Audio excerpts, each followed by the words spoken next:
What's going on, Jerome's beautiful Thursday? Happy Thirsty Thursday out there to those who celebrate.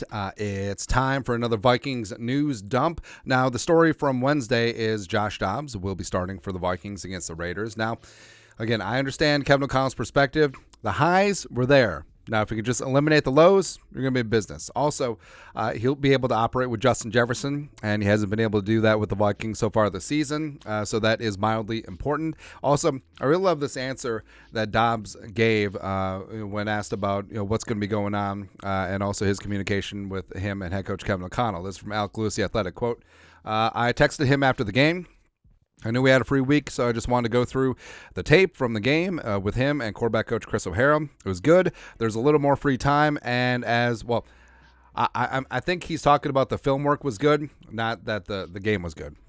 And as we get into more installs, I've been texting him ideas or, hey, you got time to go through the first and second down game plan because I want to play the best football I can because I know all the guys in here have worked so hard to get to this moment where we hold our own destiny. So when the ball is in my hands, I don't want any question or hesitation on that field. I want to go out and play as clean as possible. It's been good, open communication. He's also texted me to come in and sit down and talk ball as well.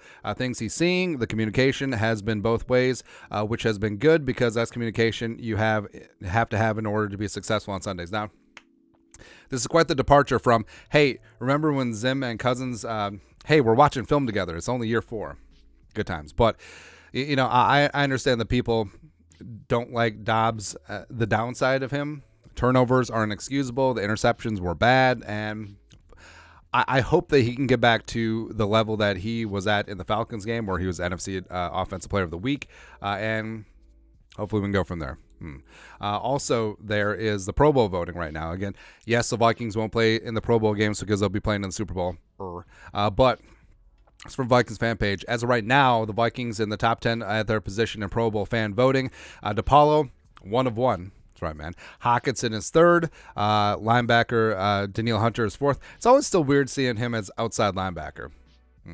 Metellus is 7th, which is beautiful to see. Cam Beasley is 8th for the 2 safety spots. Also, it's interesting how they dissect strong safety and free safety. CJ Ham is there at 7th. Harrison Smith is 9th, and Garrett Bradbury is 9th as well. So I think that's pretty accurate. It's unfortunate with injuries because obviously JJ will be in there. Hicks would be in there. I think Kirk Cousins would be in there as well. But would love to see Hockenson make the Pro Bowl. Same thing with Danielle. I mean, DePaulo, sure. As well as either Metellus or Beasley. I think we'll get one. Maybe not both, but we'll see what happens. Also, campaigning for the Pro Bowl is Madison. Grand Theft Auto 6 is going to be coming out. So our guy Eli Corbett did up an homage to that, doing a Vikings GTA. Whew. I love that, man. Also, how are they even hyping a video game that's coming out in 2025? That doesn't make any sense. But, this is looking good. Where I didn't play a lot of Grand Theft Auto as a kid or growing up. But, like, when I did, it was just like, you do whatever you want. That was kind of fun. But it would be nice if the Vikings win a little GTA on the Raiders as well as the rest of the schedule. It'd be pretty fantastic, man. But this is looking good. Eli Corbett, he's our guy, doing fantastic edits all over the place. Speaking of all over the place, so remember last year when the Vikings were down 33-0 at home against the lowly Indianapolis Colts, which were coached by Jeff Saturday, who had high school coaching experience, and Irsay was like, hey, you're our interim. So he went on the McAfee show, which, former teammates with the Colts is great. And he actually talked about 33-0. Now, one of the guys on the show was given Saturday-ish because it's like, hey, when you guys were up at halftime, just go in the locker room and eat orange slices. But Saturday seems like a good dude. And he was real. And he said that he thought that the team was in trouble. Yeah, and I understand how ridiculous that sounds or how revisionist history that sounds, but if you think about it, the reason why the Colts were up 33-0 is because the Vikings kept turning the ball over. They kept giving the Colts the ball on short fields. Shondon Sullivan had 2 fumble sixes called back, which was ridiculous, as well as, was that game? It doesn't matter. Also, basically, he was talking about how the offense with Matt Ryan could not move the ball. They couldn't get a first down. They couldn't score in the red zone. They couldn't get touchdowns off of turnovers. So I think that he was legit. And he knew that the Vikings were just chilling over there. Patrick Peterson saying all we need is 5 touchdowns. So again, I mean, Saturday could be super bitter about it, but he was pretty cool. And he understood, like, it's the NFL. Like, there's no such thing as a sure thing until that clock's hit triple zeros, man.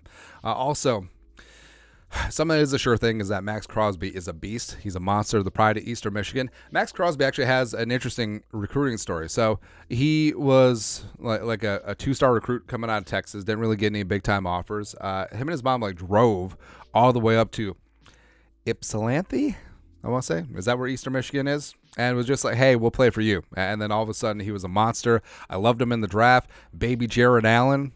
Jared Allen coming out of Idaho State. Go Bengals. And, I mean, Max Crosby has turned himself into a Defensive Player of the Year candidate and one of the best edge rushers in the game. He got himself paid, rightfully so. And he's going to be a problem. So, Paul Gutierrez, ESPN beat writer for the Raiders. The Raiders' first post-bye injury report saw Max Crosby knee and left tackle Colton Miller shoulder. Set out practice Wednesday. So 2 notable injuries, but we'll see what happens on Thursday and Friday. Now Max Crosby was listed as doubtful before the Chiefs game 2 weeks ago, but ended up playing, got a little something done. So even if Crosby doesn't even practice or is limited, I think that you will probably see him out there on Sunday. Colton Miller is something that's noteworthy, as he is one of the better young left tackles in the game, and if he can't go, it could be a little bit of yum time out there with the Raiders. And also, speaking of coming off bye,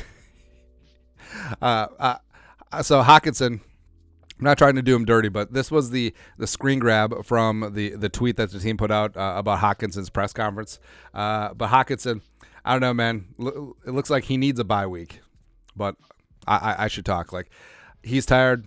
Everyone's tired. We're all tired. There we go. Maybe we went a little bit too hard in the paint on the bye week. Who knows, man? Something I do know is that tonight's going to be gross. So it's Mitchell Trubisky-Ponder against Bailey Zappi. Catch the feeling. NFL football, great. And Trubisky says that he's going to be aggressive Thursday against the Patriots. So, I mean, Mitchell Trubisky-Ponder, former Bears legend, drafted ahead of Patrick Mahomes. I usually don't do prop bets, like player props, but I'm betting over 0.5 interceptions for Trubisky and over 0.5 interceptions for Bailey Zappi. And maybe I'll take some odds. Like, could we get Trubisky over 1.5 interceptions? I think we could get there. I think we could, man. But either way, this is going to be an ugly Thursday night football game. Like, this one's frankly going to suck. This game might end up like 6-3. But whatever. It's NFL football, and these are the type of games that we were just begging for in the middle of summer. It's just like, man, I could really go for Trubisky versus Bailey Zappi on Thursday Night Football in a game that might not have a touchdown. Great times, man. Great times. But that's it. Vikings Thursday news dump. Let us know your thoughts on our thoughts in the comment section below. Subscribe for daily Vikings takes. Want to support the work? Put a little something in the Venmo. But till next time, Skol, production value.